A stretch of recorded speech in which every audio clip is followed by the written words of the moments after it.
ಮನುಷ್ಯ ಸಂಬಂಧಗಳನ್ನು ಬೆಳಕಿಗೆ ತರಲು ಹವಣಿಸಿದ ವಚನ ಸಾಹಿತ್ಯ. ವಚನ ಮತ್ತು ವಚನಕಾರರ ವೈಚಾರಿಕ ಚಿಂತನೆಗಳು ಎಂದೆಂದಿಗೂ ಸಮಕಾಲೀನವಾಗಿ ನೆಲೆ ನಿಲ್ಲುತ್ತವೆ. ಇವು ಧಾರ್ಮಿಕ ಚಳುವಳಿಗಳ ಒಂದು ಉಪ ಉತ್ಪನ್ನವಾಗಿ ರಚನೆಯಾಗಿವೆ. ಇಂತಹ ವಚನಗಳ ಬಗ್ಗೆ ತಿಳಿಸುವ ಕಾರ್ಯಕ್ರಮವನ್ನು ಆಲಿಸುವುದರ ಜೊತೆಗೆ ಆಚರಿಸಿ ಅಳವಡಿಸಿಕೊಳ್ಳುವ ಕಾರ್ಯಕ್ರಮವೇ ವಚನ ವೈಭವ. ಈ ಕಾರ್ಯಕ್ರಮದ ಪ್ರಸ್ತುತಿ ರಮಣಶ್ರೀ ಉತ್ತೇಜನ ಪ್ರಶಸ್ತಿ ಪುರಸ್ಕೃತರು ಹಾಗೂ ಶೃಂಗೇರಿ ಶಂಕರ ಮಠದ ಸಮಾಜಶ್ರೀ ಪ್ರಶಸ್ತಿ ಪುರಸ್ಕೃತರಾದ ನಂಜನಗೂಡಿನ ಯೋಗ ಮಹಾಮನೆಯ ಪ್ರಧಾನ ಶಿಕ್ಷಕರು ಹಾಗೂ ಸಾವಿರಾರು ವಚನಗಳು ಕಂಠಸ್ಥಗೊಂಡಿರುವ ಶ್ರೀಯುತ ಪ್ರಕಾಶ್ ಜಿ ಉಡಿಗಾಲರವರು. ತಪ್ಪದೆ ಕೇಳಿ, ಪ್ರತಿ ಭಾನುವಾರ ಬೆಳಿಗ್ಗೆ 7:45 ಹಾಗೂ ಮರುಪ್ರಸಾರ ಪ್ರತಿ ಮಂಗಳವಾರ ಸಂಜೆ 6 ಗಂಟೆಗೆ. ಮರೆಯದೆ ಕೇಳಿ ನಿಮ್ಮ ನೆಚ್ಚಿನ ಜನಧ್ವನಿ ಬಾನುಲಿ ಕೇಂದ್ರದಲ್ಲಿ.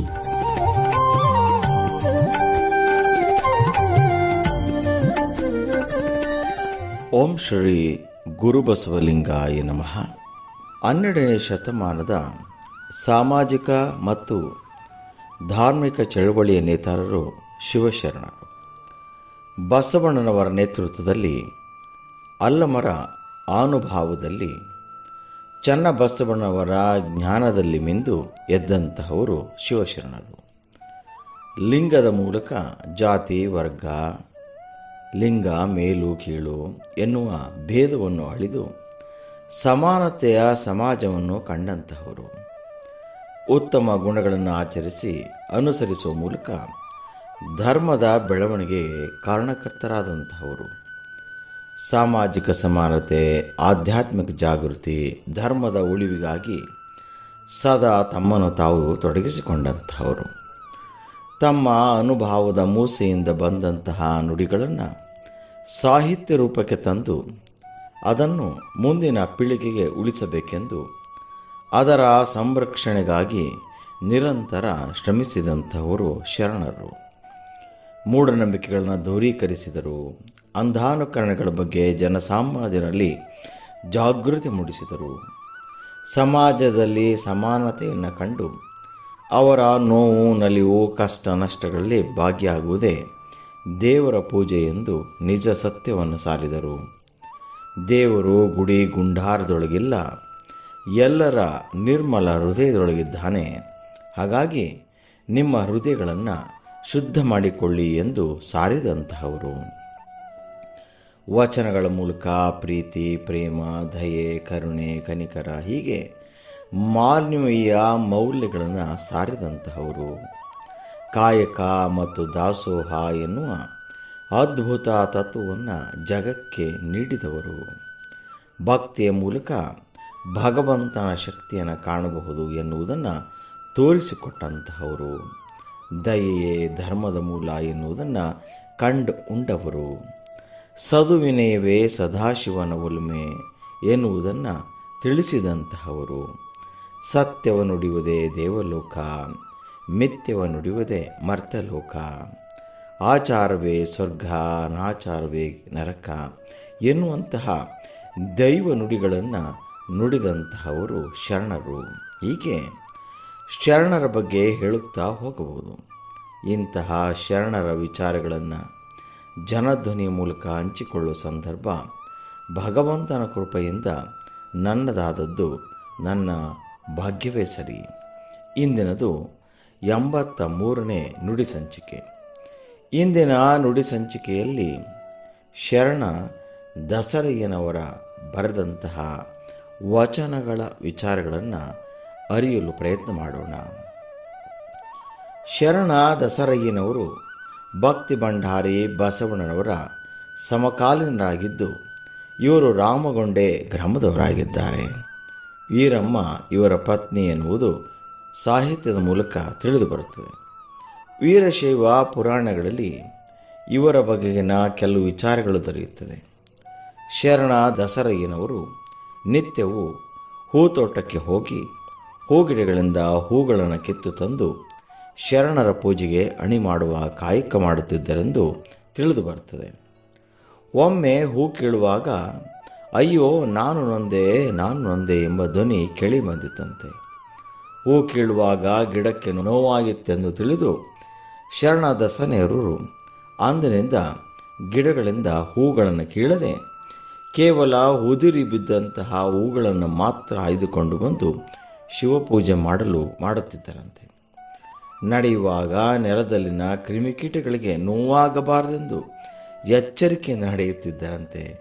ಇವರ ಕೀರ್ತಿ ವಾರ್ತೆಯನ್ನು ಕೇಳಿ ಸಹಿಸಲಾಗದಂತಹ ದುರ್ಜನರು ಕೈಗಳನ್ನು ಕಳೆದುಕೊಂಡು ಮೋಟನಾಗಿದ್ದಂತಹ ಮೋಟ ಮಲ್ಲನೆಂಬುವನಿಗೆ ಜಂಗಮ ವೇಷವ ತೊಡಿಸಿ ದಸರಯ್ಯನವರನ್ನು ಪೀಡಿಸಲು ಕಳುಹಿಸಿದರಂತೆ. ಮೋಟು ಮಲ್ಲನು ದಸರಯ್ಯನವರನ್ನು ವಿನಾಕಾರಣ ಛೇಡಿಸಿ ಪೀಡಿಸಿ ತನ್ನ ಮೋಟು ಕೈಗಳಿಂದ ಗುದ್ದಿ ದಸರಯ್ಯನನ್ನು ಹಿಂಸಿಸುತ್ತಿದ್ದನಂತೆ. ಶರಣದಸನೆಯವರು ಶಾಂತಚಿತ್ತರಾಗಿ ಇವುಗಳನ್ನೆಲ್ಲ ಸಹಿಸಿಕೊಳ್ಳುತ್ತಿದ್ದರಂತೆ. ಮೋಟು ಮಲ್ಲನಿಗೆ ಪ್ರತಿದಿನ ಈ ರೀತಿ ಮಾಡಿ ಒಂದು ದಿನ ಭಾರಿ ಬಳಲಿಕೆ ಆಯಿತಂತೆ.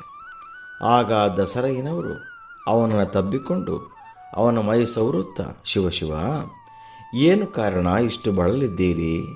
ನಿಮ್ಮ ಕೈಗಳು ನೊಂದವೆ ಎಂದು ಉಪಚರಿಸಿದರಂತೆ. ಆಗ ಮೋಟು ಮಲ್ಲನ ಮೋಟು ಕೈಗಳು ಉದ್ದವಾಗಿ ಅವನ ಕೈಗಳು ಚೆನ್ನಾದವಂತೆ. ಅವನ ಬರಿದಾದಂತಹ ಸಜ್ಜೆಯಲ್ಲಿ ಅಂದರೆ ಕರಡಿಗೆಯಲ್ಲಿ ಲಿಂಗವು ಕಾಣಿಸಿಕೊಂಡಂತೆ. ಉಸಿ ಜಂಗಮನಾದಂತಹ ಮೋಟುಮಲ್ಲನು ನಿಜ ಜಂಗಮನಾಗಿ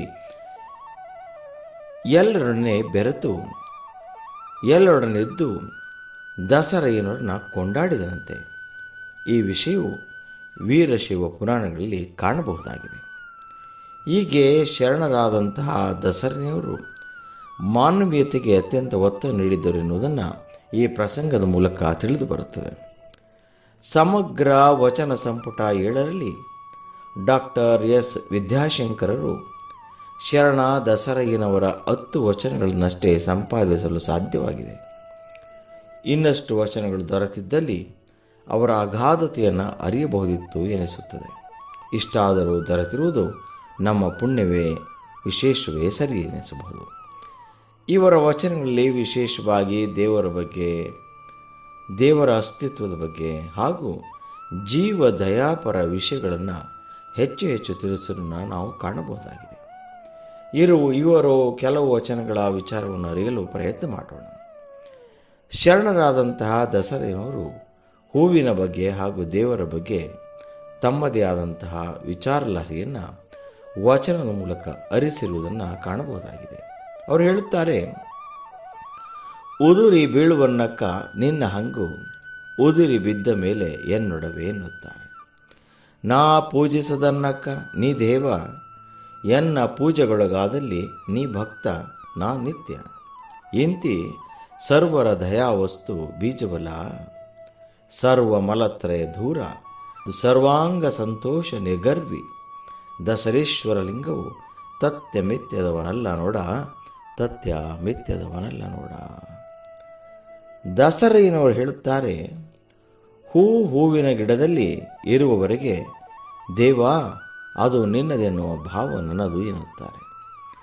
ಅದು ಉದುರಿ ಕೆಳಗೆ ಬಿದ್ದ ಮೇಲೆ ಅದು ನನ್ನದೆನ್ನುವ ಭಾವ, ಅದು ನನಗೆ ಸೇರಿದಂತಹ ಆಭರಣ ಚಿದ್ವಸ್ತು ಎನ್ನುತ್ತಾರೆ. ಹಾಗೆಯೇ ಮುಂದೆ ಹೇಳುತ್ತಾರೆ, ನಾ ನಿನ್ನನ್ನು ಪೂಜಿಸದೆ ಇರುವ ತನಕ ನೀ ದೇವರು. ಯಾವಾಗ ನೀನು ಎನ್ನೆಂದ ಪೂಜೆಗೊಳಗಾಗುತ್ತೆಯೋ ಆಗ ನೀ ಭಕ್ತ, ನಾ ನಿತ್ಯ ಅಂದರೆ ನಾ ಶಾಶ್ವತ ಎಂದು ಬಿಡುತ್ತಾರೆ. ಇದು ಅತ್ಯಂತ ಅಹಮ್ಯಕ್ಕೆ ಮಾತೆಂದು ಹೇಳಲು ಬರುವುದಿಲ್ಲ. ಹೀಗೆ ಹೇಳುವ ಮೂಲಕ ಭಗವಂತನನ್ನು ಅತ್ಯಂತ ಭಕ್ತಿ ನಿಷ್ಠೆಯಿಂದ ಪೂಜಿಸಿದಲ್ಲಿ ಭಗವಂತ ಭಕ್ತನಂತೆ ಭಕ್ತರೊಡನೆ ಇರುತ್ತಾನೆ ಎನ್ನುತ್ತಾರೆ. ಹಾಗೆಯೇ ಭಕ್ತ ಸದಾ ಭಗವಂತನನ್ನು ಪೂಜಿಸುತ್ತಾ ಅವನೇ ನಿತ್ಯ ಅಂದರೆ ಅವನೇ ಶಾಶ್ವತನಾಗುತ್ತಾನೆ ಎನ್ನುತ್ತಾರೆ ದಸರಯ್ಯನವರು. ಇದು ಸತ್ಯ. ಅದರಲ್ಲಿ ದಸರಯ್ಯನವರು ಅತ್ಯಂತ ವೀರತ್ವದಿಂದ ಆತ್ಮವಿಶ್ವಾಸದಿಂದ ಹೇಳಿರುವುದು ಕಂಡುಬರುತ್ತದೆ. ಈ ಮಾತುಗಳು ಶ್ರೇಷ್ಠ ಭಕ್ತನಿಂದ ಮಾತ್ರ ಬರಲು ಸಾಧ್ಯ ಎನ್ನಬಹುದು. ದಸರೆಯನವರು ದಯೆಯನ್ನು ಜೀವಧರ್ಮವಾಗಿ ಕಂಡು ಬಾಳಿದಂಥವರು. ಅದನ್ನೇ ಅವರು ಇಲ್ಲಿ ದಯಾವಸ್ತು ಬೀಜವಲ್ಲ ಎಂದು ಹೇಳಿದ್ದಾರೆ. ಹೀಗೆ ಹೇಳುವ ಮೂಲಕ ತರುಲತೆ ಸ್ಥಾವರ ಜೀವಗಳೆಲ್ಲ ದೇವರ ಕಾರುಣ್ಯದಿಂದ ಒದಗಿದವು ಎಂದು ಭಾವಿಸಿದ್ದರು. ಮುಂದೆ ಹೇಳುತ್ತಾರೆ, ಭಗವಂತ ಸರ್ವರಲ್ಲಿ ಇರುವ ಆಣವ ಮಾಯ ಕಾರ್ಮಿಕ ಮಲಗಳನ್ನು ದೂರ ಮಾಡಿ ಸರ್ವ ಸಂತೋಷಿ ಎನ್ನುವ ಪದ ಬಳಸುವ ಮೂಲಕ ಕೇವಲ ಸಂತೋಷವಲ್ಲ, ಸರ್ವ ಅಂಗಗಳು ಕೂಡ ಸಂತೋಷದಿಂದ ಇರುವ ಹಾಗೆ ಮಾಡುತ್ತಾನೆ ಎನ್ನುತ್ತಾರೆ ದಸರೆನವರು. ಹಾಗೆಯೇ ಗರ್ವರಹಿತನಾಗಿ ಇರಿಸುತ್ತಾನೆ ಎಂದು ಹೇಳುತ್ತಾರೆ. ಮುಂದೆ ಹೇಳುತ್ತಾರೆ, ಭಗವಂತನು ಇದ್ದಾನೆ ಇಲ್ಲ ಎಂದು ಹೇಳಲು ಬರುವುದಿಲ್ಲ. ಅದನ್ನು ಮೀರಿ ನಿಂತಂಥವನು ಭಗವಂತ. ಅವನೊಬ್ಬ ವಿಶಿಷ್ಟ ವಿಶೇಷ ಎನ್ನುವ ಮಾತನ್ನು ಹೇಳುತ್ತಾರೆ. ಹಾಗೆಯೇ ಅವರು ವೇದ ಶಾಸ್ತ್ರ ಆಗಮ ಪುರಾಣಗಳ ಬಗ್ಗೆಯೂ ಕೂಡ ವಚನ ಸಾಹಿತ್ಯದಲ್ಲಿ ವಿಶ್ಲೇಷಣೆ ಮಾಡಿರುವುದನ್ನು ನಾವು ಕಾಣಬಹುದಾಗಿದೆ. ಒಂದು ವಚನ ಹೀಗಿದೆ: ಎಲ್ಲವನ್ನು ಅರಿದಲ್ಲಿ ಕಡೆಯಲ್ಲಿ ಕೊಲ್ಲಬೇಕೆಂಬುದೊಂದು ವೇದ ಉಂಟೆ ಎಂದು ಪ್ರಶ್ನೆ ಮಾಡುತ್ತಾರೆ. ಶಾಸ್ತ್ರವನ್ನೆಲ್ಲವ ಕಲಿತಲ್ಲಿ ಗೆಲ್ಲ ಸೋಲಕ್ಕೆ ಹೋರಬೇಕೆಂದು ಕಡೆಯಲ್ಲಿ ಒಂದು ಸೊಲ್ಲುಂಟೆ ಎಂದು ಕೇಳುತ್ತಾರೆ. ಪುರಾಣವನ್ನೆಲ್ಲವನ್ನೋದಿದಲ್ಲಿ ಸರ್ವ ಜೀವವ ಕೊಲ್ಲು ಕೊರೆ ಎಂಬುದೊಂದು ದಳ್ಳೂರಿಯುಂಟೆ ಎಂದು ಕೇಳುತ್ತಾರೆ. ಶ್ರುತಿಯ ಕೇಳುವಲ್ಲಿ ಸ್ಮೃತಿಯನ್ನು ಅಂಗೀಕರಿಸುವಲ್ಲಿ ಸರ್ವ ಹತವ ಮಾಡಬೇಕೆಂಬುದೊಂದು ಗತಿಯುಂಟೆ ಎಂದು ಪ್ರಶ್ನೆ ಮಾಡುತ್ತಾರೆ. ಇಂತಿ ಆತ್ಮನಲ್ಲಿ ಸರ್ವಭೂತ ಹಿತವುಳ್ಳವಂಗೆ ಆತ ಆತೀತ ಸ್ವಯವಸ್ತು ದಸರೇಶ್ವರ ಲಿಂಗವು ಎಂದು ಬಿಡುತ್ತಾರೆ. ಹೀಗೆ ದಸರೆಯನವರು ವೇದವನ್ನು ಅರಿತೆ ಎನ್ನುತ್ತಾರೆ. ಆದರೆ ಭಗವಂತನಿಗೆ ಪ್ರಾಣಿ ಬಲಿ ಕೊಡುವುದಾದಲ್ಲಿ ಆ ವೇದವನ್ನು ಹೇಗೆ ಅರಿತಂತಾಯಿತು ಎಂದು ಪ್ರಶ್ನೆ ಕೇಳುತ್ತಾರೆ. ಇದು ಸರಿಯೇ ಎನ್ನುವ ಪ್ರಶ್ನೆ ಹಾಕುವುದರ ಮೂಲಕ ಕೇವಲ ವೇದವನ್ನು ಅರಿತರೆ ಸಾಲದು, ದಯೆಯನ್ನು ಕೂಡ ಅರಿಯಬೇಕು ಎನ್ನುವುದನ್ನು ಸಾರಿ ಹೇಳಿದ್ದಾರೆ. ಮುಂದೆ ಹೇಳುತ್ತಾರೆ, ಶಾಸ್ತ್ರವನ್ನು ಕಲಿತಿದ್ದೇನೆ ಎನ್ನುತ್ತಾರೆ. ಆದರೆ ಶಾಸ್ತ್ರದಲ್ಲಿ ಬರುವ ಗೆಲುವು ಸೋಲನ್ನು ಗಳಿಗೆಯಲ್ಲಿ ಲೆಕ್ಕಾಚಾರ ಹೇಳುವ ಮಾತಿದೆ. ಇಲ್ಲಿ ಗೆಲುವಿನ ಬಗ್ಗೆ ಹೇಳಬೇಕು ಅಥವಾ ಸೋಲಿನ ಬಗ್ಗೆ ಹೇಳಬೇಕು. ಅದು ಬಿಟ್ಟು ಗಳಿಗೆ ಗ್ರಹ ಎಂದು ಹೇಳುವ ಮೂಲಕ ಗೆಲುವು ಸೋಲಿನ ಲೆಕ್ಕಾಚಾರವನ್ನು ಅಪೂರ್ಣವಾಗಿಡುವುದು ಶಾಸ್ತ್ರವ ಕಲಿತಂತೆಯೇ ಎಂದು ಪ್ರಶ್ನೆ ಮಾಡಿಬಿಡುತ್ತಾರೆ. ಹಾಗೆಯೇ ಪುರಾಣ ಓದಿದ್ದೇನೆ ಎನ್ನುತ್ತಾರೆ. ಆದರೆ ಎಲ್ಲ ಜೀವಿಗಳನ್ನು ಕೊಲ್ಲು ಕಡಿ ಎಂದೂ ಕೂಡ ಹೇಳಿಬಿಡುತ್ತಾರೆ. ಇದು ಪುರಾಣ ಕಲಿತಂತೆಯೇ ಎಂದು ಪ್ರಶ್ನಿಸುವ ಮೂಲಕ ಪುರಾಣವನ್ನು ಓದಿದರೆ ಸಾಲದು, ಅನುಸರಿಸಬೇಕು ಎನ್ನುತ್ತಾರೆ. ಇಲ್ಲವಾದಲ್ಲಿ ಪುರಾಣ ಓದುವುದಕ್ಕೆ ಬದನೆಕಾಯಿ ತಿನ್ನುವುದಕ್ಕೆ ಎನ್ನುವ ಗಾದೆ ಮಾತಂತಾಗುತ್ತದೆ. ಇದು ಅವರಿಗೆ ಅನ್ವಯವಾಗುತ್ತದೆ ಎನ್ನುತ್ತಾರೆ. ಹಾಗೆಯೇ ಶ್ರುತಿ ಸ್ಮೃತಿಯನ್ನು ಅರಿತು ಸರ್ವ ಪ್ರಾಣಿಗಳನ್ನು ಕೊಂದು ತಿನ್ನುವವನಾದರೆ ಅವನಿಗೆ ಶ್ರುತಿ ಸ್ಮೃತಿ ಅರಿವು ಇದೆ ಎನ್ನಲು ಸಾಧ್ಯ ಉಂಟೆ ಎಂದು ಬಿಡುತ್ತಾರೆ. ಅವನು ಕೇವಲ ಓದುಗ ಮಾತ್ರ ಎನ್ನುತ್ತಾರೆ. ಹೀಗೆ ಹೇಳುವ ಮೂಲಕ ದಸರೆಯನವರು ಕೇವಲ ವೇದ ಶಾಸ್ತ್ರ ಪುರಾಣಗಳನ್ನು ತಿಳಿದಿದ್ದರೆ ಸಾಲದು, ಸರ್ವಭೂತ ಹಿತಗಳಲ್ಲಿ ಮಾನವೀಯತೆ ದಯೆ ಕರುಣೆ ಹೀಗೆ ಸರ್ವಗತವಾಗಿರಬೇಕು. ಆಗ ಮಾತ್ರ ಅವನು ನಿಜವಾಗಿ ವೇದ ಪುರಾಣ ಆಗಮಗಳನ್ನು ಅಧ್ಯಯನ ಮಾಡಿ ಭಗವಂತನ ಸ್ವಯವ ಪಡೆದುಕೊಳ್ಳಲು ಅನುಕೂಲವಾಗುತ್ತದೆ ಎನ್ನುತ್ತಾರೆ. ಹೀಗೆ ದಸರೆಯನವರು ಕೇವಲ ಜ್ಞಾನಕ್ಕೆ ಇಂಬನ ನೀಡಿದೆ ಜ್ಞಾನದ ಆಚರಣೆಗೆ ಹೆಚ್ಚು ಒತ್ತನ್ನು ಕೊಟ್ಟಿರುವುದನ್ನು ನಾವು ಅವರ ವಚನ ಸಾಹಿತ್ಯದಲ್ಲಿ ಕಾಣಬಹುದಾಗಿದೆ. ಮತ್ತೊಂದು ವಚನದ ವಿಚಾರವನ್ನು ಗಮನಿಸೋಣ. ಎಲು ನರ ಚರ್ಮ ಮಜ್ಜೆ ಮಾಂಸದೊಳಗಾದ ಕ್ರಿಮಿ ಎನ್ನಂಗದೊಳು ಹುಟ್ಟಿ ಮಲಹುಣ್ಣು ಉಗುಳುಗಳಲ್ಲಿ ಬೀಳುವುದ ಕಂಡು ಅವ ನಾ ರಕ್ಷಿಸಿದನೆ, ಅವು ಬೀಳಬೇಕೆಂದು ನಾ ಶಿಕ್ಷಿಸಿದನೆ. ಎಂತಹ ಪ್ರಶ್ನೆ! ಇಂತಿ ಜೀವದ ದೃಷ್ಟವ ಕಂಡು ಎನಗಿದೆತ್ತಣ ಸರ್ವ ಜೀವದಯ. ಈ ರಕ್ತದ ಲೇಪವ ಮರನಂತೆ ಚನ್ನದ ಶೀಶ್ವರಲಿಂಗ ಚನ್ನದ ಸರೇಶ್ವರಲಿಂಗ. ವಚನದಲ್ಲಿ ದಸರಯ್ಯನವರು ದಯಾಪರ ನಾನಾದರೂ ಪ್ರಕೃತಿದತ್ತವಾಗಿ ತನ್ನಿಂದ ನಡೆಯುವ ಕಡೆಗೆ ನಾನು ಹೇಗೆ ಹೊಣೆಗಾರ ಎನ್ನುವುದನ್ನು ವಚನದ ಮೂಲಕ ತಿಳಿಸಿದ್ದಾರೆ. ಹೌದು, ಅವರು ಹೇಳುತ್ತಾರೆ, ದೇಹದಲ್ಲಿ ಎಲುಬು, ನರ, ಚರ್ಮ, ಮಾಂಸ, ಮಜ್ಜೆ ಹೀಗೆ ಇರುತ್ತವೆ. ಇವೆಲ್ಲವೂ ಭಗವಂತನ ಸೃಷ್ಟಿ. ಇದರೊಳಗೆ ಕ್ರಿಮಿಗಳು ಅಂದರೆ ಬ್ಯಾಕ್ಟೀರಿಯಾಗಳು, ವೈರಸ್ಗಳು, ಹುಳ, ಜಂತು ಹೀಗೆ ಸಹಜವಾಗಿ ಹುಟ್ಟುತ್ತವೆ, ಹಾಗೆಯೇ ಬೆಳೆಯುತ್ತವೆ. ಹಾಗೂ ಅವುಗಳು ನಮ್ಮ ಮಲ, ಮೂತ್ರ, ಉಗುಳು, ಗಾಯ ಹೀಗೆ ಇವುಗಳ ಮೂಲಕ ಹೊರಬರುತ್ತವೆ. ಹಾಗೆಂದು ಇವುಗಳನ್ನು ನಾವು ಹುಟ್ಟಿಸಿದ್ದೇನೆ ಇಲ್ಲವಲ್ಲ, ಅದೊಂದು ಪ್ರಕೃತಿ ಸೃಷ್ಟಿ. ಇವುಗಳನ್ನು ನಾನು ರಕ್ಷಿಸಲು ಸಾಧ್ಯವೇ? ಅವು ಸತ್ತು ಹೊರಗೆ ಬರುತ್ತಿದ್ದರೆ ಅವುಗಳನ್ನು ನಾನು ಶಿಕ್ಷಿಸಿದಂತಾಗುತ್ತದೆಯೇ ಎಂದು ಅತ್ಯಂತ ದೀನತೆಯಿಂದ ಪರಮಾತ್ಮನಲ್ಲಿ ಕೇಳಿಕೊಳ್ಳುತ್ತಾರೆ. ಇದು ಅವರು ಎಷ್ಟು ಜೀವದಯಾಪರರಿದ್ದರು ಎನ್ನುವುದನ್ನು ಈ ವಚನ ತಿಳಿಸಿಬಿಡುತ್ತದೆ. ಒಂದು ಸಣ್ಣ ಜಂತುವು ಕೂಡ ನನ್ನಿಂದ ಸಾಯಬಾರದು ಎನ್ನುವುದು ಅವರ ನಿಲುವಾಗಿತ್ತು ಎನ್ನುವುದನ್ನು ಇದು ಈ ವಚನ ತೋರಿಸಿಬಿಡುತ್ತದೆ. ದಸರಯ್ಯನವರ ಮನಸ್ಸು ಎಷ್ಟೊಂದು ಸೂಕ್ಷ್ಮವಾಗಿತ್ತು.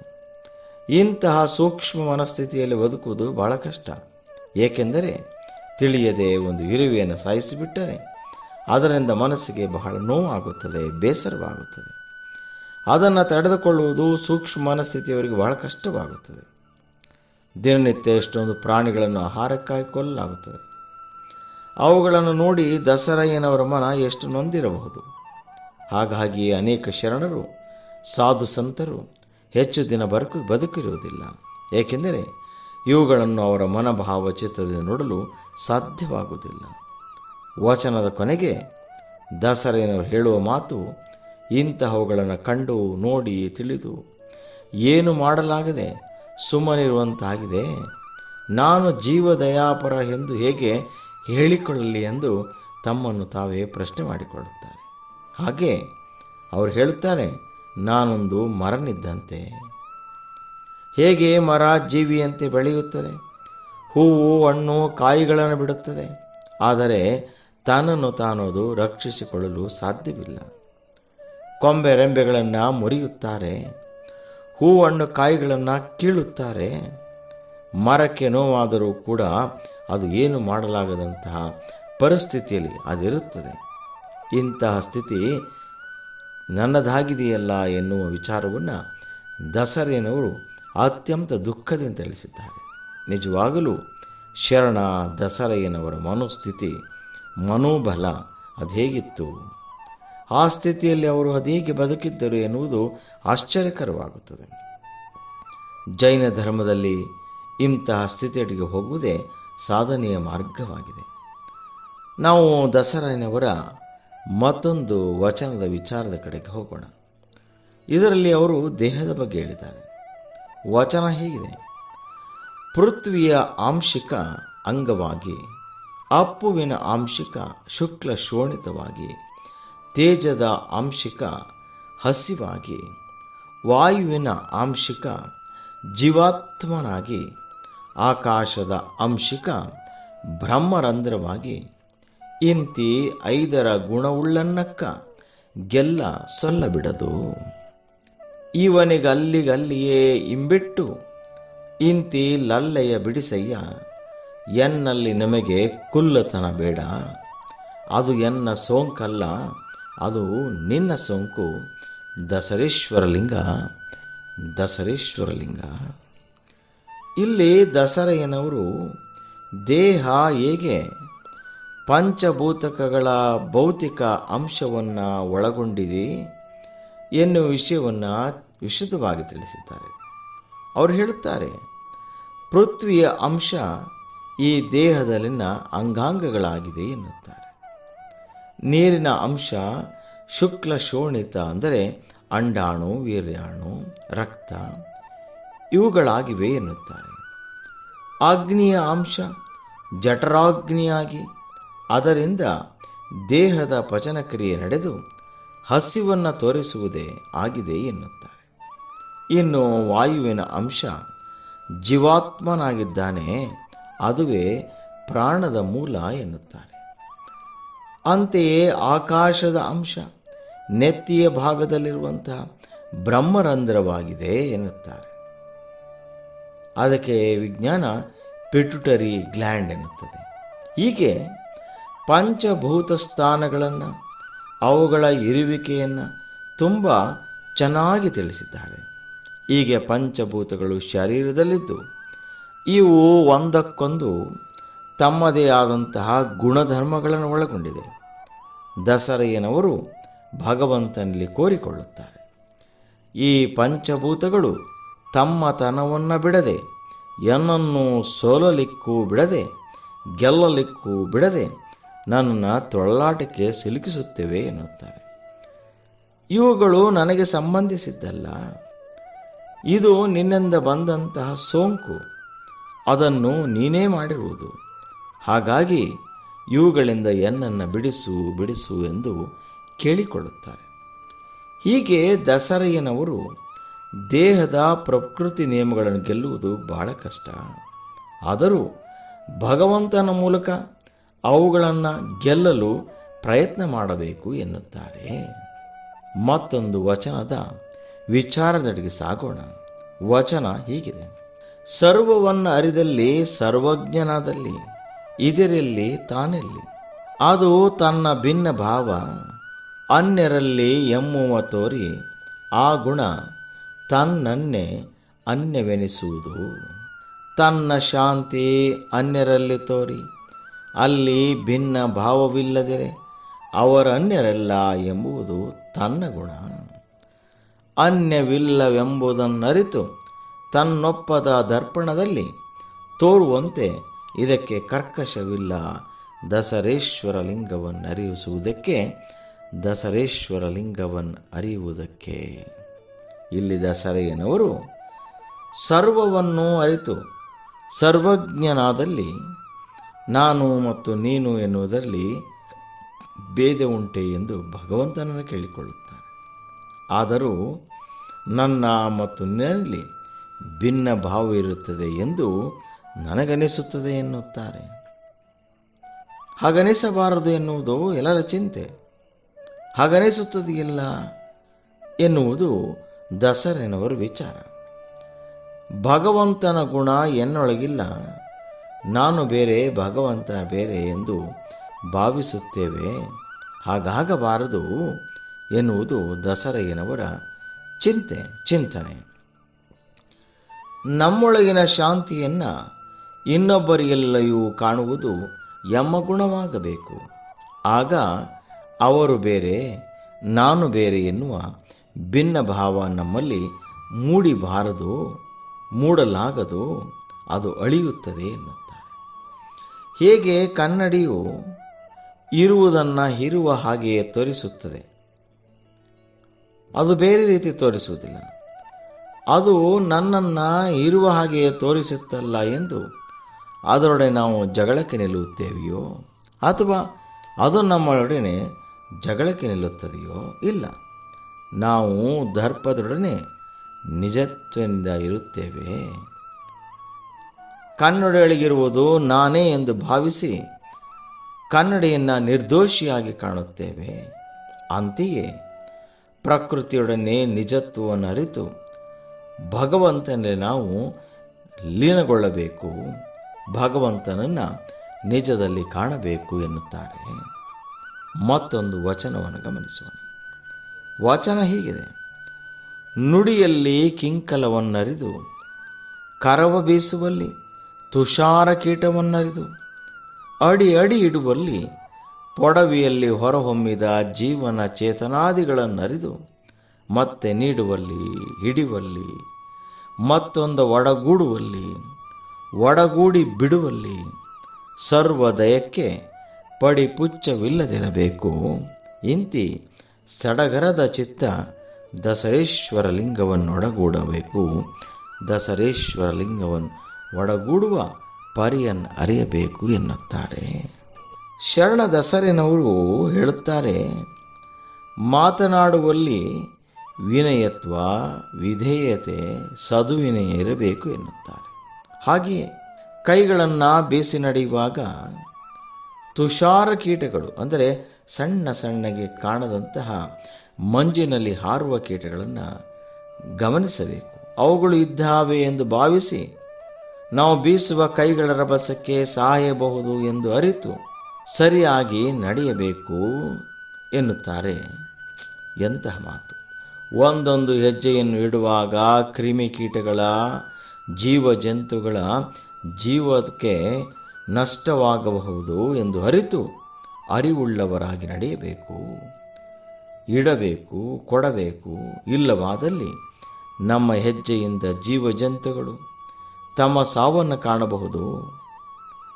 ಹೀಗೆ ಹಿಡಿಯುವಾಗ, ನಡೆಯುವಾಗ, ಅಪ್ಪುವಾಗ, ಓಡಾಡುವಾಗ, ಕ್ರಿಯೆಯಲ್ಲಿ ತೊಡಗಿರುವಾಗ ಸರ್ವ ಜೀವ ದಯಾಪರ ಭಾವ ನಮ್ಮಲ್ಲಿ ಮೂಡಿ ನಿಂತಿರಬೇಕು ಎನ್ನುತ್ತಾರೆ.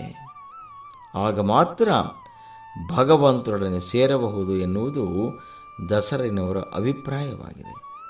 ಹೀಗೆ ದಸರೆಯವರ ದಯಾಪರ ಭಾವತ್ತ ಮೇರುಮಟ್ಟದಲ್ಲಿರುವುದನ್ನು ನಾವು ವಚನ ಸಾಹಿತ್ಯದಲ್ಲಿ ಕಾಣಬಹುದು. ಇಂತಹ ಒಬ್ಬ ಚಿಂತಕ, ಚೇತನ, ಶರಣ ಅಂದಿನ ಸತ್ಕುಲದಲ್ಲಿದ್ದುದು ಅವರ ಗುಣಗಳ ಮೌಲ್ಯವನ್ನು, ಶರಣರ ಮೌಲ್ಯವನ್ನು ಉಚ್ಛ್ರಾಯ ಮಟ್ಟಕ್ಕೆ ಏರಿಸುತ್ತದೆ. ಕೊನೆಯದಾಗಿ ಒಂದು ವಚನವನ್ನು, ಅದರ ವಿಚಾರವನ್ನು ಗಮನ ಮಾಡೋಣ. ವಚನ ಹೀಗಿದೆ: ಸರ್ವಮಯ ನಿನ್ನ ಬಿಂದುವಾದಲ್ಲಿ ಔದನ ಹೋದೆಂಬೆ, ಔದನ ಅಲ್ಲ ಎಂಬೆ. ಸರ್ವಚೇತನ ನಿನ್ನ ತಂತ್ರಗಳಿಂದ ಆಡುವವಾಗಿ ಇನ್ನಾವುದ ಕಾಯುವೆ, ಇನ್ನಾವುದ ಕೊಲುವೆ ಎಂಬುವೆ. ತರುಲತೆ ಸ್ಥಾವರ ಜೀವಂಗಳೆಲ್ಲ ನಿನ್ನ ಕಾರುಣ್ಯದಿಂದ ಒಗೆದವು, ಆರ ಹರಿದು ಇನ್ನಾರಿಗೆ ಅರ್ಪಿಸುವೆ. ತೊಟ್ಟು ಬಿಡುವನ್ನಕ್ಕ ನೀ, ತೊಟ್ಟು ಬಿಟ್ಟ ಮತ್ತೆ ನೀ ಬಿಟ್ಟರೆಂದು ಎತ್ತಿ ಪೂಜಿಸುತ್ತಿದ್ದೆ ದಸರೇಶ್ವರ ಲಿಂಗವ, ದಸರೇಶ್ವರ ಲಿಂಗವ. ದಸರಯ್ಯನವರು ಹೇಳುತ್ತಾರೆ, ಈ ಜಗತ್ತಿನಲ್ಲಿರುವಂತಹ ವಸ್ತುಗಳೆಲ್ಲ ಅವೆಲ್ಲ ನಿನ್ನದೇ. ಹಾಗಿರುವಾಗ ಆವುದು ನಿನ್ನದಲ್ಲ, ಆವುದು ನನ್ನದಲ್ಲ ಎಂದು ಹೇಳಲು ಬರುವುದೇ? ಎಲ್ಲವೂ ಭಗವಂತನದು ಎನ್ನಬೇಕಲ್ಲವೇ ಎನ್ನುತ್ತಾರೆ. ಹಾಗೆಯೇ ಸರ್ವ ಜೀವ ಜಗತ್ತು ಭಗವಂತನ ಚೈತನ್ಯದಿಂದ ಜಗತ್ತಿನಲ್ಲಿ ಓಡಾಡುತ್ತಿವೆ, ಚಲಿಸುತ್ತಿವೆ. ಇವೆಲ್ಲವೂ ಭಗವಂತನದೇ, ಅವನ ಚಿತ್ರೂಪೇ ಎಂದು ತಿಳಿದಿದ್ದರೂ ನಾವು ಯಾವುದನ್ನು ಕಾಯಬೇಕು, ಯಾವುದನ್ನು ಕೊಲ್ಲಬೇಕು ಎಂದು ಯೋಚಿಸುವುದು ಅದು ಎಷ್ಟು ಸರಿ ಎಂದು ಬಿಡುತ್ತಾರೆ. ಎಂತಹ ನುಡಿಗಟ್ಟು! ಹೀಗೆ ವಸ್ತುಗಳು, ಜೀವಂಗಳು, ತರುಲತೆಗಳು ಭಗವಂತನ ಚೈತನ್ಯದಿಂದಾಗಿದೆ. ಹೂಪತ್ರಂಗಳು ಅವುಗಳು ಆ ಗಿಡದಲ್ಲಿ ಇರುವವರೆಗೆ ಅದರೊಳಗೆ ನೀನಿರುವೆ, ಭಗವಂತ ಅದರೊಳಗೆ ನೀನಿರುವೆ. ಆದರೆ ಅವು ಗಿಡವನ್ನು ಬಿಟ್ಟು ಕೆಳಗೆ ಬಿದ್ದ ಮೇಲೆ ಅದು ನನ್ನದೆಂದು ಎತ್ತಿಕೊಂಡು ಮತ್ತೆ ಅದನ್ನು ನಿನಗರ್ಪಿಸಿದಲ್ಲಿ ಅದು ನಿನ್ನದಾಗುವುದಿಲ್ಲವೇ? ಹೌದಲ್ಲವೇ? ಸದಾ ನಿನ್ನದಾಗುವುದಿಲ್ಲವೇ? ಹೀಗೆ ನೀ ಬಿಟ್ಟದ್ದನ್ನು ನಾನಿನಗರ್ಪಿಸಿ ನಿನ್ನೊಡನೆ ನಾ ಸೇರುವಿಗೆ, ಇದಕ್ಕೆ ನಿನಗೊಪ್ಪಿಗೆಯಲ್ಲವೇ? ಇದು ಜೀವದಯೆ ಎನ್ನಬಹುದಲ್ಲವೇ? ಹೀಗೆ ದಸರಯ್ಯನವರು ಜೀವಾದಯ ಪರತೆ ಅತ್ಯಂತ ಉನ್ನತ ಮಟ್ಟದಲ್ಲಿರುವುದನ್ನು ನಾವು ಅವರ ವಚನಗಳಲ್ಲಿ ಕಾಣಬಹುದಾಗಿದೆ. ಹೀಗೆ ದಸರಯ್ಯನವರು ಮುಖ್ಯವಾಗಿ ತಮ್ಮ ವಚನಗಳಲ್ಲಿ ಜೀವಾದಯ ಪರತ್ವದ ಬಗ್ಗೆ ಹೆಚ್ಚು ಮಾತನಾಡಿ ಕೇವಲ ಪುರಾಣ, ಆಗಮ, ವೇದ ಶಾಸ್ತ್ರಗಳನ್ನು ಓದಿದರೆ ಸಾಲದು, ಅವುಗಳ ಜೊತೆಗೆ ಸರ್ವ ಜೀವಂಗಳ ಬಗ್ಗೆ ದಯ ತೋರಿಸುವಂಥವರಾಗಬೇಕು. ಆಗ ಮಾತ್ರ ನಾವು ಭಗವಂತನನ್ನು ನೆನೆಯಲಿಕ್ಕೆ, ಭಗವಂತನನ್ನು ಪೂಜಿಸಲಿಕ್ಕೆ, ಭಗವಂತನನ್ನು ಧ್ಯಾನಿಸಲಿಕ್ಕೆ ನಾವು ಅರ್ಹರಾಗುತ್ತೇವೆ ಎನ್ನುವ ಮಾತನ್ನು ನೇರವಾಗಿ ತಿಳಿಸಿರುವುದನ್ನು ನಾವು ದಸರಯ್ಯನವರ ವಚನಗಳಲ್ಲಿ ಕಾಣಬಹುದು ಎನ್ನುವ ವಿಚಾರವನ್ನು ತಿಳಿಸುತ್ತಾ ಇಂದಿನ ಸಂಚಿಕೆಯನ್ನು ಮುಕ್ತಾಯ ಮಾಡುತ್ತಿದ್ದೇನೆ. ಸರ್ವರಿಗೂ ವಂದನೆಗಳು. ಓಂ ಶ್ರೀ ಗುರುಬಸವ ಲಿಂಗಾಯ ನಮಃ.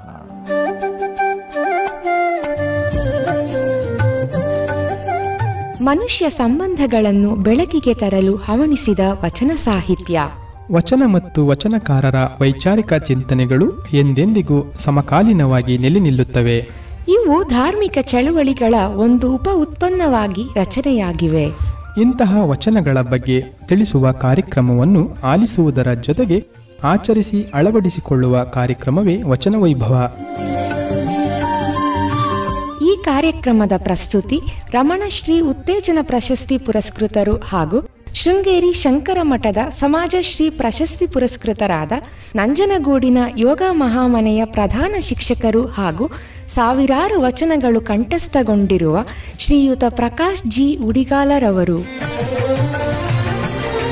ತಪ್ಪದೆ ಕೇಳಿ ಪ್ರತಿ ಭಾನುವಾರ ಬೆಳಿಗ್ಗೆ 7:45 ಹಾಗೂ ಮರುಪ್ರಸಾರ ಪ್ರತಿ ಮಂಗಳವಾರ ಸಂಜೆ 6 ಗಂಟೆಗೆ. ಮರೆಯದೆ ಕೇಳಿ ನಿಮ್ಮ ನೆಚ್ಚಿನ ಜನಧ್ವನಿ ಬಾನುಲಿ ಕೇಂದ್ರದಲ್ಲಿ.